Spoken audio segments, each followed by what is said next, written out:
Good afternoon, everyone. Please rise as we commence our meeting today. Welcome to the Cade Museum for this Rotary Club of Gainesville meeting for Tuesday, August 30th. My name is Tom Collette, your Sergeant at Arms. Welcome to each and every one of you, guests, visiting Rotarians who are joining us virtually, watching this on Zoom. Identify yourself in the chat, and if you're watching this after the fact on YouTube, please send an email to us indicating your participation to info@rotarygainesville.org. We begin our meeting today, as we always do, with a song and the Pledge of Allegiance. He's back again this week. Please welcome Pete Enwald. Okay.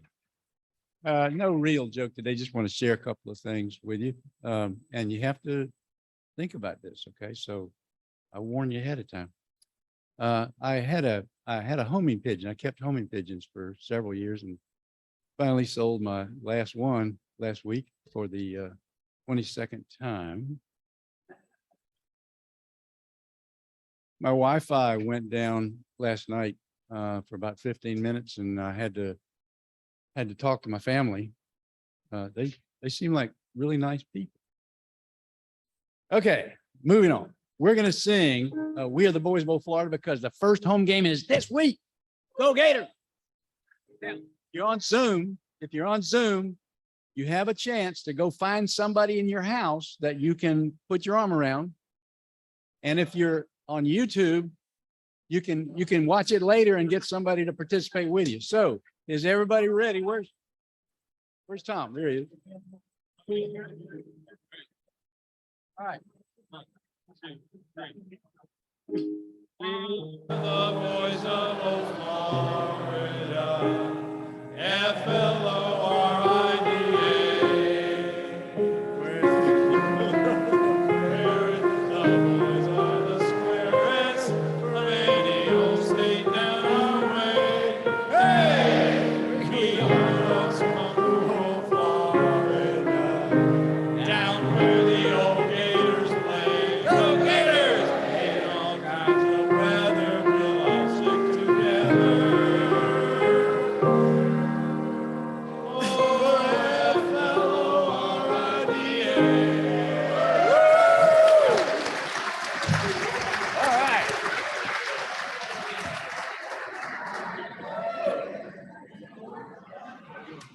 Okay, would you join me in pledging allegiance to our flag?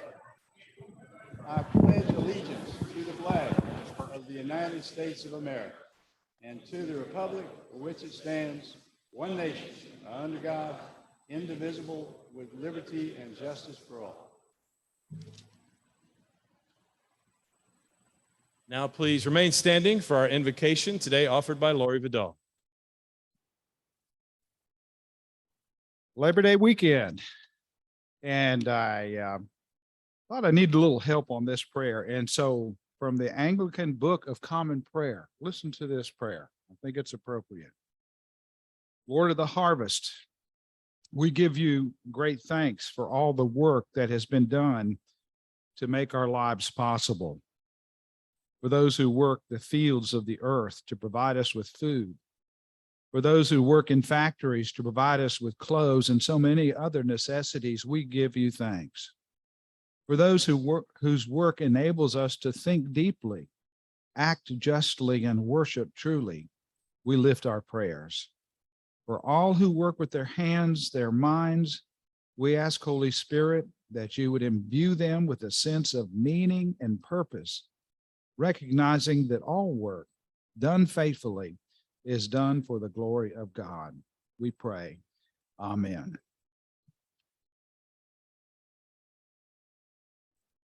Thank you, Lori. You may be seated unless you are one of our visiting Rotarians or a guest of a Rotarian here today. Jason Shank has the microphone and will bring it to you to introduce your guest. Hi, everybody. I'm TJ Pache. I have with me my friend from high school who's now a graduate student in the Urban and Regional Planning program at UF, Jacob Stout. That's good work. Hi, fellow Rotarians. I'm Scott Schroeder, and this is my guest Neil Israel with Sketchology. They do really awesome animated video work.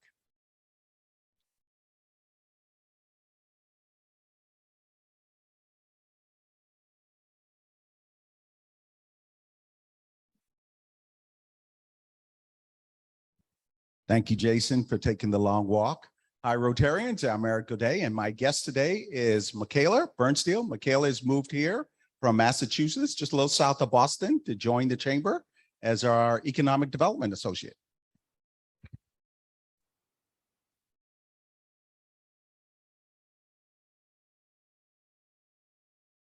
Thank you and welcome to all of our visitors today. I believe we have some announcements, don't we? Greg, today? TJ's up first, right? Please welcome to our lectern today, TJ Patric. Hi, everybody. I got dressed up for you today. Also, I have it on good authority that some of us are going to have our UF degrees revoked following that sad showing of We Are the Boys. Hopefully by the end of the year, we'll be doing a little bit better. I forgot what I came up here to talk about already, but I think it is that on September 8th, we're going to be doing a tour of the Harn Museum.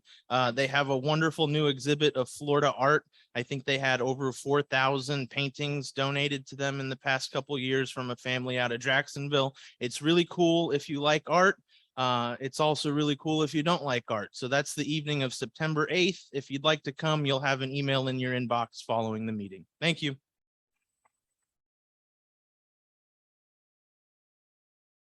Thank you very much, TJ. And for those of you who did We Are the Boys of Old Florida, you can redeem yourselves tonight. We'd like to see you all at the O'Connell Center tonight because you have number 12 Stanford, number 13 Florida playing in volleyball tonight at 7 o'clock. It is time for a member craft talk. And to introduce our craft talk today, please welcome our member, Richard Allen.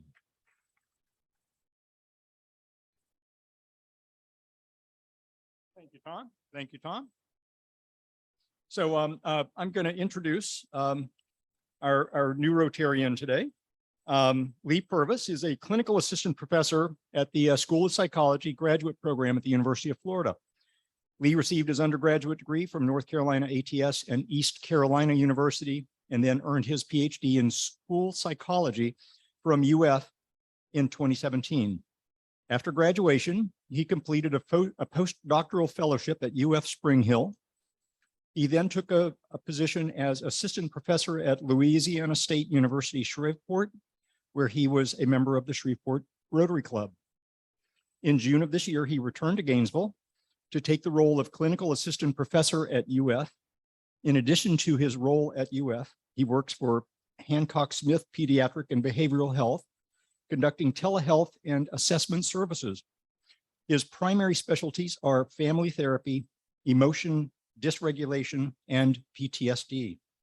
His courses at UF include practicum, counseling, and psychopathology, which sounds like he might be studying me. But Lee, we're very happy to have you back in Gainesville. Welcome, Lee Purvis.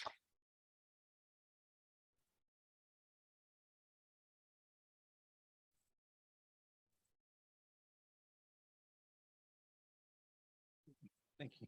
I may need it. All right. Thank you, Richard, for the introduction. And hello, fellow Rotarians. As a supervisor of practicum students at UF, I aim to instill culturally humble practices with my graduate student trainees. So as we all know, there are differences within and across cultures, but those differences do not mean that we are unable to work with one another. To be an effective school psychologist or psychologist, I want my trainees to recognize their biases while attempting to learn the cultures of those they serve. For example, I do not identify as a Muslim or in practice the Muslim faith, but in order for me to work effectively with a client who practices the Muslim faith or family, I must engage in active listening of my client's experiences while also doing my own investigations for myself. As a clinician, licensed psychologist, I work with a variety of people. My main treatment modalities are cognitive behavioral therapy, so coping skills for depression, anxiety, emotion regulation skills for kids that could be seen as at risk or act out with their teacher. So how to stop and think about their actions to inform better consequences. Exposure therapy, which is used for trauma, where I have the client repeat the narrative of what has happened verbally or written each week so that they will no longer be triggered by things within their environment or avoid things that could potentially remind them what happened in their past. And my framework is known as solution-focused therapy. That is where we instill motivational interviewing. So if I want the client to come back, I have to work at their pace while pushing them where I think they can. And the goal is to get them to acknowledge, to gain insight into their own actions, while also creating their own homework and action steps for improvement. And then lastly, Richard mentioned family therapy, and I work with several families just with parent training, also helping the kids understand the hierarchy in the family, while also just exposing parents to not just mentioning the negatives that their child does, but also to acknowledge the positive. A lot of times parents ask, why should I reward my kid for cleaning their room? If they're not doing it, we have to remind them that what they're doing is necessary and correct. And then I also provide affirmative psychotherapy, which is for individuals experiencing gender dysphoria. I will admit myself, growing up in North Carolina, I had my own negative views as it relates to the trans community, but it was not until I was in the youth gender program through UF during my postdoc, where I worked with several trans youth and realized that this is not a phase, this is not something that they want attention for, but they actually believe that their biological sex does not match who they are as a person. And they're willing to go through discrimination and all this in society because it is who they identify as. So I try to share that story with my clients who may have their own biases or even hesitancies when looking at me as a therapist. Just saying, I have my own faults, but I've gone through the process and I want to do the same for you all as well. In closing, I'm thrilled to be part of a successful dynamic group of Rotarians. Richard mentioned I was a member at my club in Shreveport, Louisiana. And during my last year, I served as the president. And it was an awesome experience, but did come with some challenges. In the club's 30-year history, I was the first member who was a person of color. There were also no women in the club either. So one of my initiatives was to bring more diverse people into the club. But some of the great things that we did was we would cook jambalaya for the police department, fire department, and several schools in the community. And every winter, we would partner with the rural elementary school and provide free coats to those who do not have the finances to purchase those. I look forward to serving as a Rotarian through the Club of Gainesville here and continuing to build networks and friendships with each of you. Thank you for taking the time to listen to my craft talk.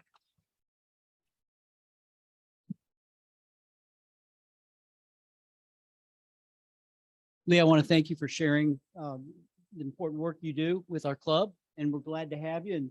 And Shreveport's loss is our win, so welcome to Gainesville. And I will have plaques. They are ordered for the four-way test. You may have one from your old club, but you'll have another one. So thank you, All Lee. right, thank you.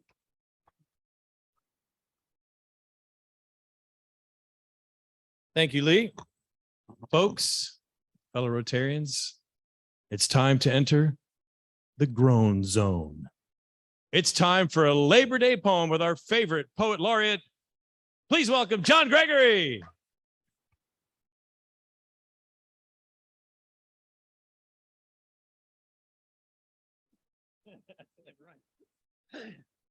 This is called Rumor and Labor Day. Tom, as a gossiper, was a groomer. His stories, they are a boomer. Colette tales of glum. He's not really dumb. He just has a good sense of rumor.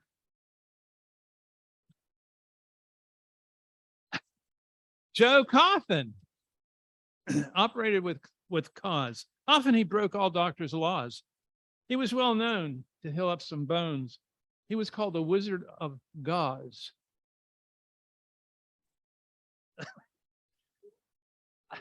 On Labor Day, Shank requested a raise.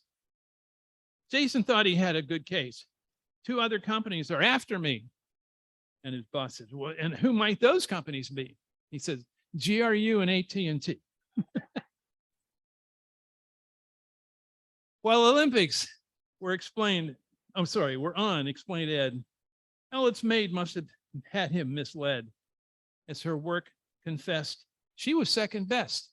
She took the silver and immediately fled. Happy, I'm sorry, happy Easter Day.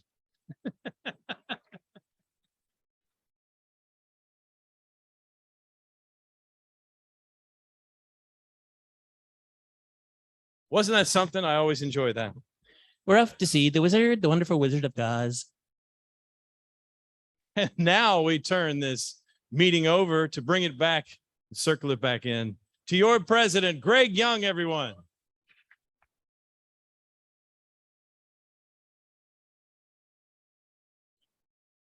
Thank you, Tom.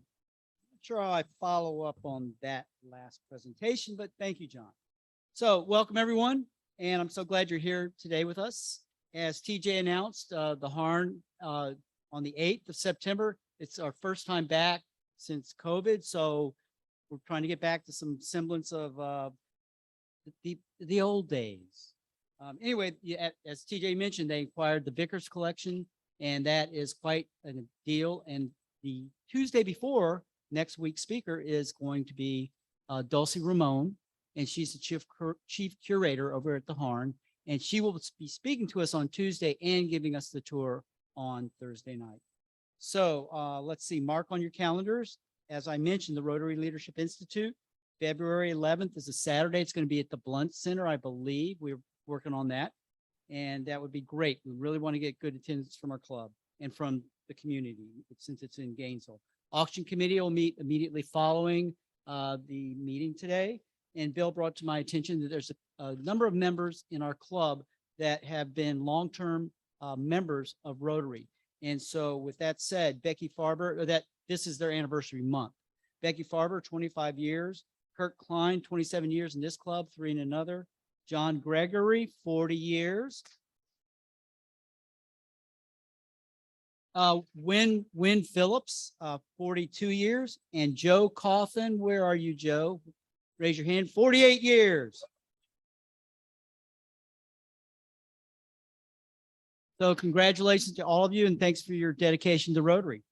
At this point, I'd like to bring Jay Nordquist up to introduce our speakers.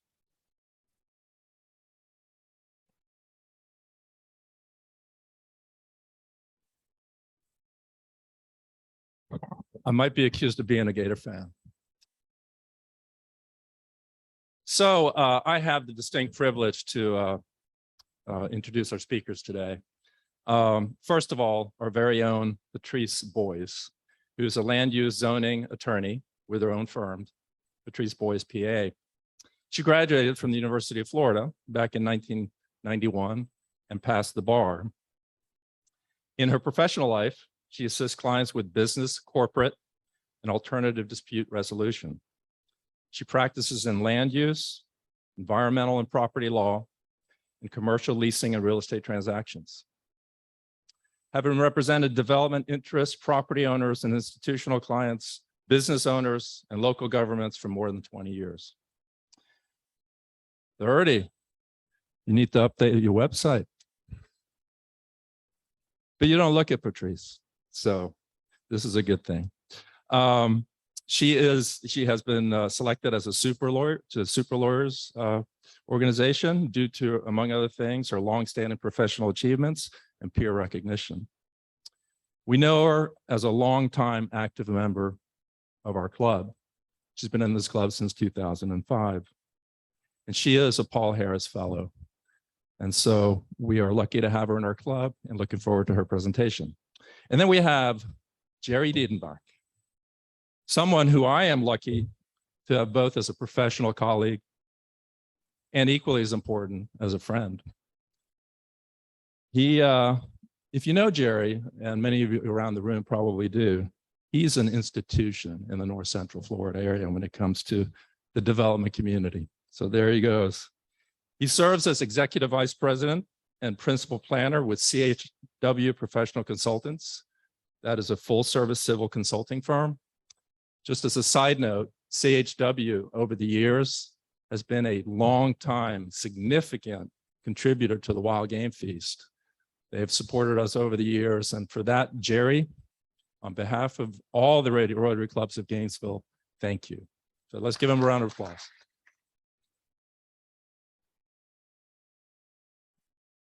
So before he came to CHW, he spent several years working for the North Central Florida Regional Planning Council. He joined CHW in 2003. He provides professional land planning services throughout the southeastern US. If you look around Gainesville, you will see Gerry's fingerprints on a lot of our significant community game-changing projects. As a planner, he has an uncanny gift and ability to create and share visions across a large variety of both public and private projects. He helps build bridges between his clients and the stakeholders. Through these efforts and successes, Gerry continues to expand CHW's client base while providing innovative solutions to his clients. He's actively involved in various civic and professional organizations and recently served as chair of the Urban Land Institute Gainesville chapter. He is an avid pilot, and whenever he can, he takes to the friendly skies. He is also an incredible drone videographer. If you ever get a chance to hang out with Gerry when he's flying his drone, it's a good day.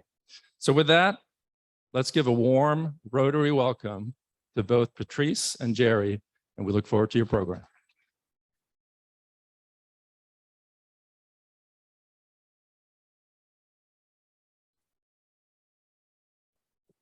Microphone is clearly set for Gerry. Oh.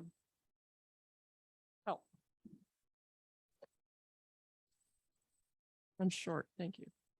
Anyway, I'm so pleased to be here. It's been a while. I am afraid of getting COVID, so that's why I've not been here.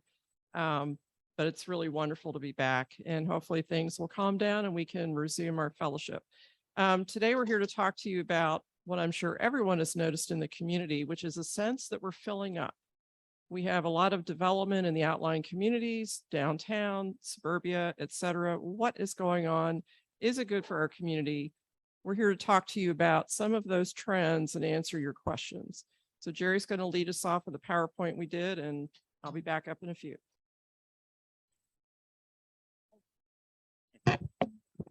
At the stage, I'll make sure that that doesn't fall. Jay, thanks for the introduction. Well said. I never knew she passed the bar. I always thought she set the bar. Yeah. We're part of the early morning club. Usually at 7:30 in the morning, I'm on the phone talking to her and strategizing and talking about our projects. And so I usually start, Guten Morgen, mein Frau. And, just waking her up and making sure that she's contributing for the day. So it's an honor to be here today. Uncommonly, we're in the sunshine. You usually see us on Channel 12. Sometimes people come up in the mall and they go, I see you on that show. I'm like, what show is that? And I'm like, well, that thing on 12. I'm like, our city commission or county commission? Yeah, that one. Yeah. So we actually do appear in daylight sometimes. We're glad to be here today, though, and talk to you about something I think that really is kind of the driving focus of why we do what we do, though. And that's really, good planning, economic development, and trying to raise the bar for everybody in the community, creating opportunity. So we've prepared a little brief PowerPoint to talk about some of the things that are currently underway in our community and to give you a couple of things that we think about as the genesis of our ideas and our strategies, working with our clients and working, of course, with the city and county commissions all across North Florida and the Southeast United States. So here's a nice historic map of Alachua County. Everyone's driven around the county here and familiar. And we live in a place that's relatively a big place. But the question we often have, come on.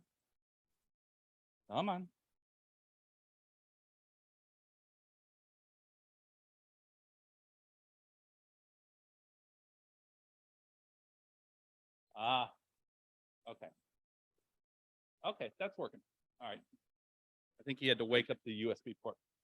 But y'all know, or maybe not, that Alachua County is roughly the size of London, England. All right, about 900 square miles for that urban area. And in our community here, we have a central core county and several municipalities, about 2 handfuls of them, about 10. And they're governed, each of them, by a comprehensive plan which defines what goes where, whether it's residential or conservation or industrial or business. and how intense it should be in those areas. However, all those areas have a unique sense of place. What we see very frequently, though, is there are some communities that really kind of stay timeless. Waldo, La Crosse, Hawthorne, Micanopy, and Archer, they're not really growing. And in my grandmother's words, either you're green and growing or you're red and rotting. Well, they're not really rotting, but they're just kind of frozen in time. And there's a reason for that. And we'll talk about that in a second. But what we do see, and we have seen for the last half century, is solid growth to the west and to the north. Specifically, the blue cities up there, Alachua, High Springs, Newberry. And that growth is underscored by the fact in this little map that you see here, there are 17 simultaneous single-family residential subdivisions being permitted in Newberry right now. I see eyebrows raised and people go, Newberry? I never knew. Why would you, right? But as it's more difficult to develop in Alachua County and the city of Gainesville, people want a quality of life. We all have different ideas about an American dream or what we want as a place, but I'm here to think and say that there's a place for all things here in Alachua County. And while those communities are happening there, it's because people want sometimes that 3-bedroom, 2-bath on a half acre, on an acre, and they want a yard and they want to raise a family in a small community. That's wonderful. That can happen. These small communities, though, are realizing a real boon right now. And with Alachua, Newberry, and High Springs, they account for about 12% of the over 900 square miles of Alachua County. What we see, though, in each of these municipalities is that they have thousands of residential units coming online. There's a single subdivision in High Springs that's being proposed on the old Tillman farm, Tillman of Sonny's Restaurant, for 2,000 residential dwelling units in High Springs. Are they able to accommodate that? Probably not today, but they need to work to become more robust in their water and sewer. Now, Alachua and High Springs, close there, but they're vastly different. Alachua has a tremendously robust water and sewer system, as does Newberry. And so while these communities are growing, you see the other ones just kind of staying the way they are. La Crosse, population 267 people. Waldo, keep your foot off the accelerator there. We all know those sorts of things. But the reason that growth has shifted not only to the west is because those communities are very forward thinking in having a strong municipal infrastructure system built and supported by professional engineers, professional planners, professional administrators, and they want to build an economy there. They want to build jobs. They want to build places for people to live, people to shop, and people to work. Will this trend continue is a really good question that we'd like to talk about today. Will it slow? Will it accelerate? And how are we set here in Alachua County to face any financial downturns? And the question that I have to kind of respond to on that with this answer, where are all these people coming from? Characteristically, as a planner, we've seen a lot of people moving from there, the snowbirds coming down here like I did in 1976, the year of the bicentennial. And I went to South Florida. Then I came here to Gainesville and I said, I love this place. I'm staying here and I'm going to raise a family here. And it's a great place to be. Well, I have inherited both mother-in-law from Atlanta, father-in-law and family from Fort Lauderdale because it's a great place to be. We have world-class healthcare. We have great environmental and civic opportunities in our community. And some people want to make this their forever home. With 1,000 people a day moving to Florida, we have halfbacks like my in-laws who aren't going back to Michigan or Indiana. They don't want to ever touch snow again, except maybe like in a spray can on a Christmas tree.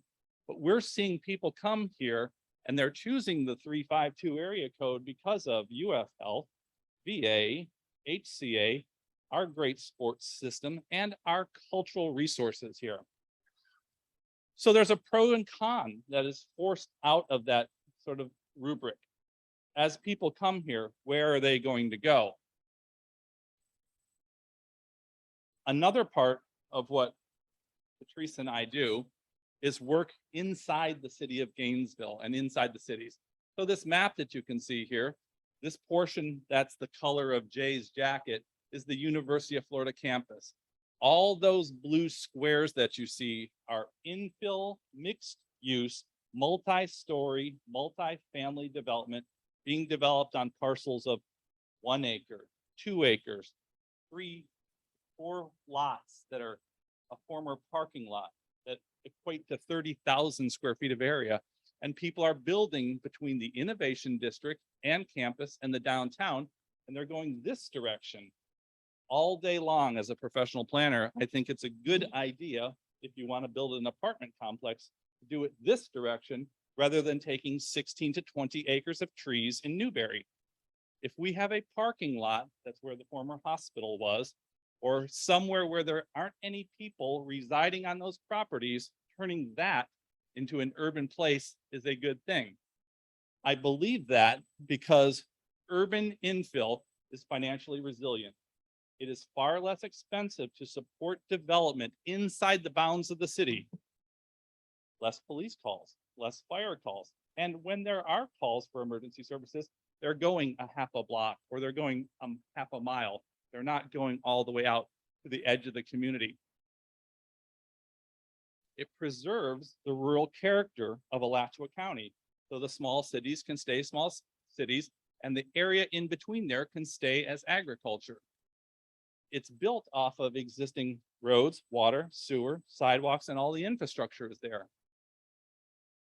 These new structures are more energy efficient, they require less resources, and they cost a lot. Those buildings that you see in those little blue squares there are anywhere between $100 and $250 million. So when you convert a parking lot that has a tax base of $5,000 or $6,000 to something that's 200 million, that adds a tremendous amount to the city's revenue. And that can help get us out of some of the positions where funds are being transferred out of GRU's general fund transfer to fund the city by increasing the ad valorem tax base on commercial real estate in the downtown. And sometimes with these properties like this, the longest trip that anyone makes is the elevator down to the first floor and then across the street to campus or to their job. And so these new infill development projects are very walkable, very bicycleable, and they have transit service.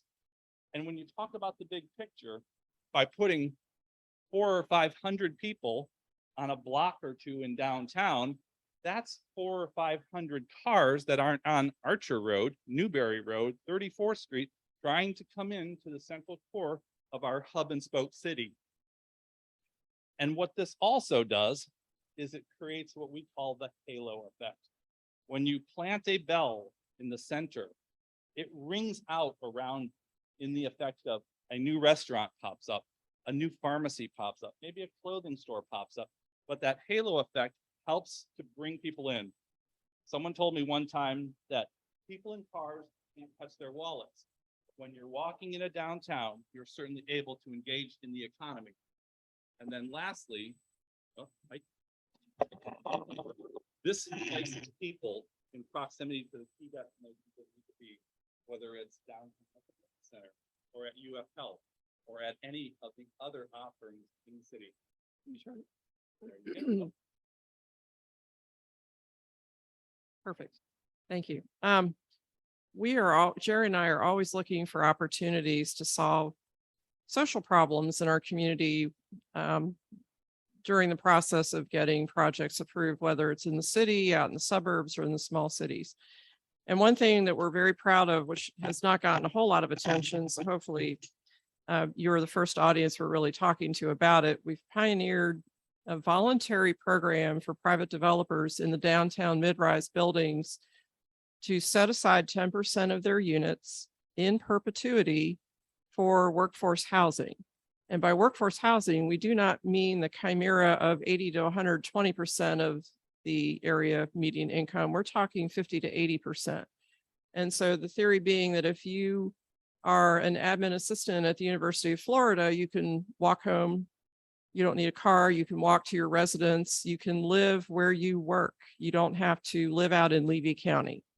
We're seeing a lot of development out in Newberry in particular. I mean, I've joked with Gerry, that's where we're building workforce housing, It's out in the outlying communities, and people are having to come downtown for jobs, come to campus. So we're trying to at least establish a proof of concept. So between a number of our clients that we've worked with, we're scheduled to put 50 units on the ground here in the next year or two in downtown in these luxury high rises. You want to go to anyway, so they are guaranteed in perpetuity through a deed restriction and a memo of understanding with the Gainesville Housing Authority. So we've partnered with them.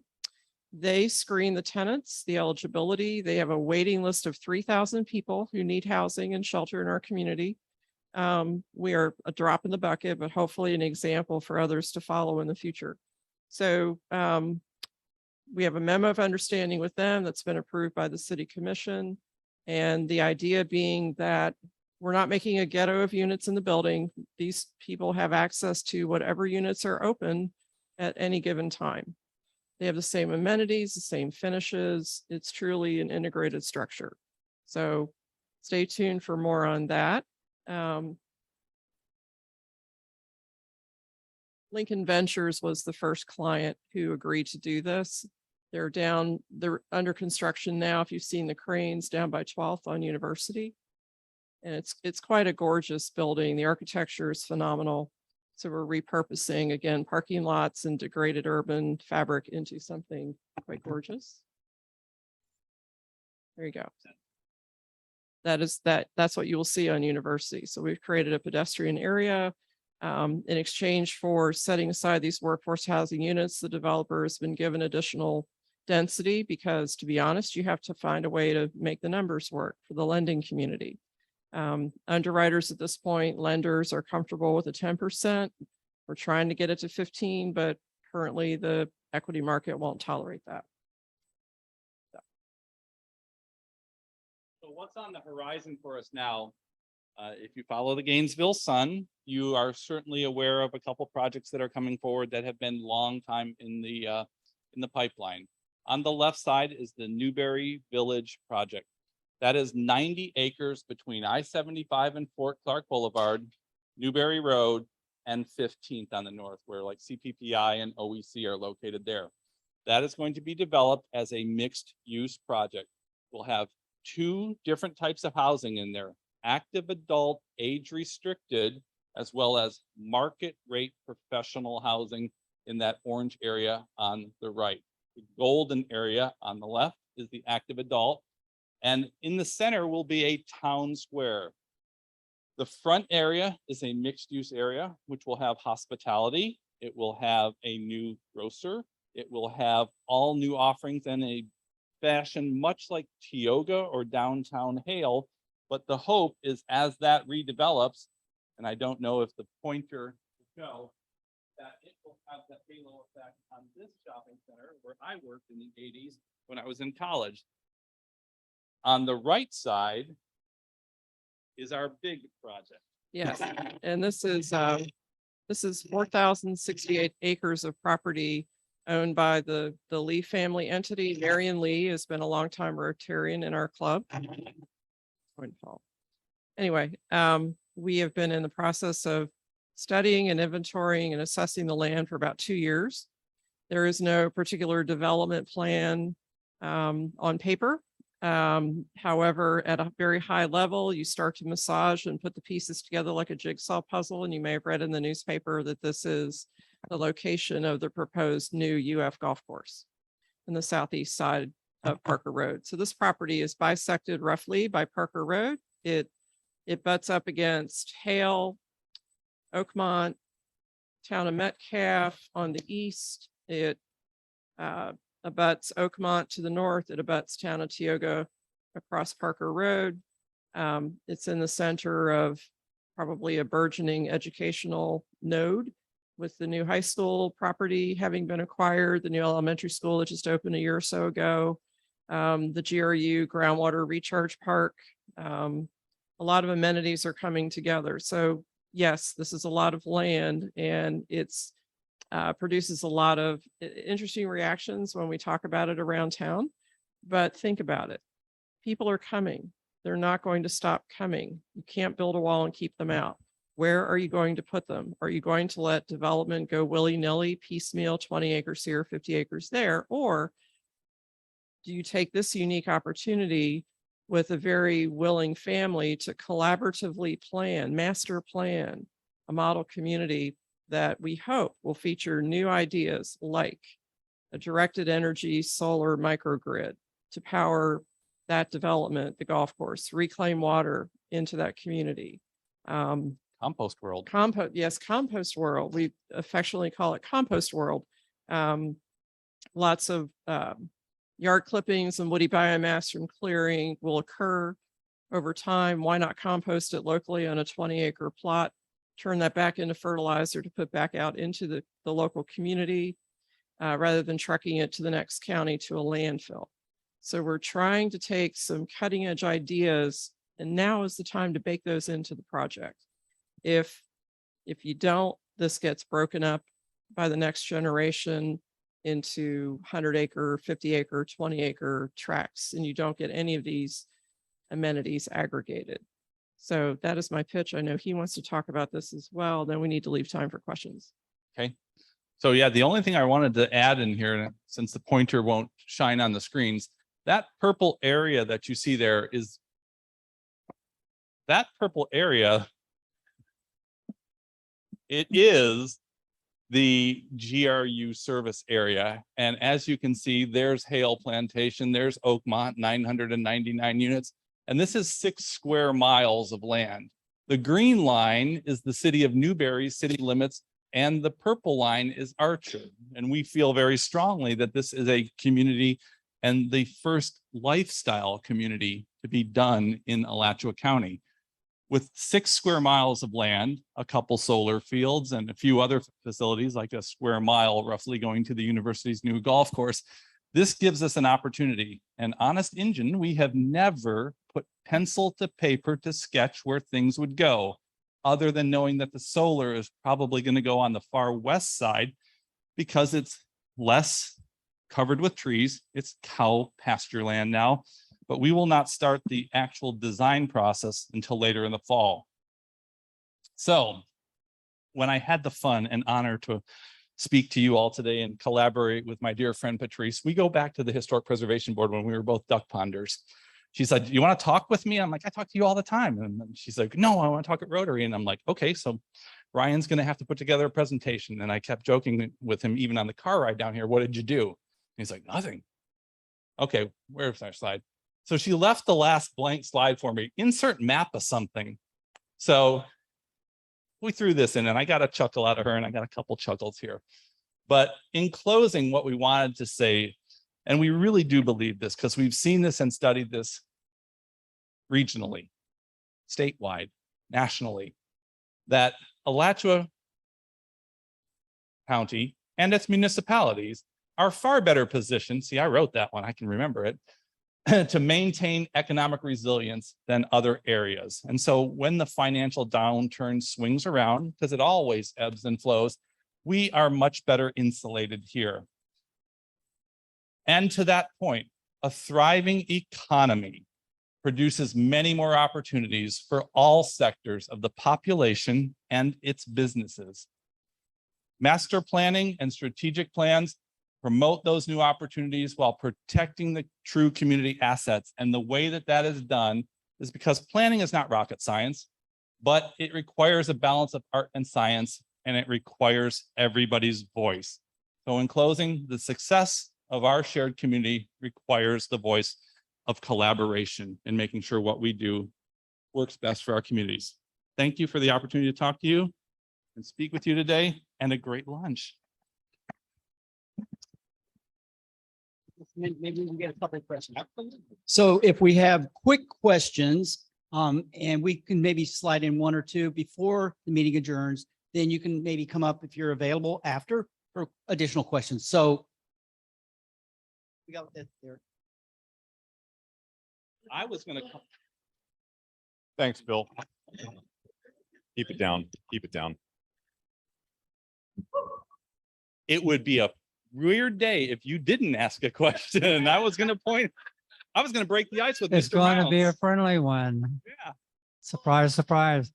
what incentives for developers would be necessary to shift from building luxury high-rise student apartments rent by the room to downtown condominiums for professionals and older folks? That's it. You want to grab it and go, or you want to? Yeah.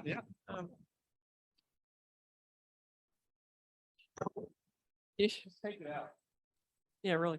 My personal opinion, I know of luxury townhouses that were built around the old library building. I know Jay Reeves was the architect on those, and he patterned those off the Georgetown townhouses, and that was wildly successful. You would need some aggregation of land, a willing developer, probably folks that want to live downtown. I think right now, the word needs to get out that downtown really is for adults as well. Right now, I lived in the Duck Pond for 14 years and we were urban pioneers. We had a lot of negativity to work through, and I don't know that everybody's willing to do that. So. And I don't think, Robert, I don't think it's incentives per se that are necessary. What I think it is perception too. We have a couple projects that are in the pipeline that are going to be done as market rate professional housing. They're a little smaller, but it's tough when you can have students or their families that will pay $1,500 a month for a place. And perhaps a UF administrator cannot afford that, or somebody who's working in the professional realms. So it's a little bit of perception and wanting to come downtown, but we have a couple that are in play right now that are going to be for adults, and they're not student. The only students that they would allow are students that are on professional tracks, either medical school, law school. So no keggers and porches and patios like that. Well, thanks. Thank you, everyone. And thank you for our speaker. In the interest of time, we're going to close, but please come up and ask questions after. I want to thank you guys for this timely talk. It's something very much that's being discussed in the community. So I thought you did a great job of outlining that. So thank you. And in honor of you guys coming and speaking to us today, I want to present you each with a certificate showing that that's for you, Patrice, and this is for you, Gerry. Thanks. This signifies, as the members here know, that money will be given to the Cade Scholarship Fund for at-risk children to attend programs here where the Cade Museum sparks wonders in the minds of young people. So thank you so much. Thanks. Good.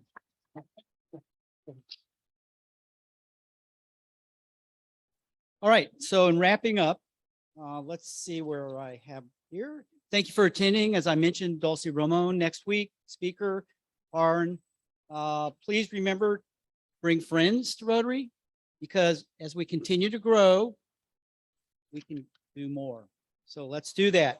Here's a quote I ran across that I wanted to share. I appreciate yours, Tom's, but I went ahead and ad-libbed here. So I don't want to protect the environment. I want to create a world where the environment doesn't need protecting. So anyway, with that, I need to draw a raffle ticket. Ryan, can you draw a raffle ticket there for me? Excuse me.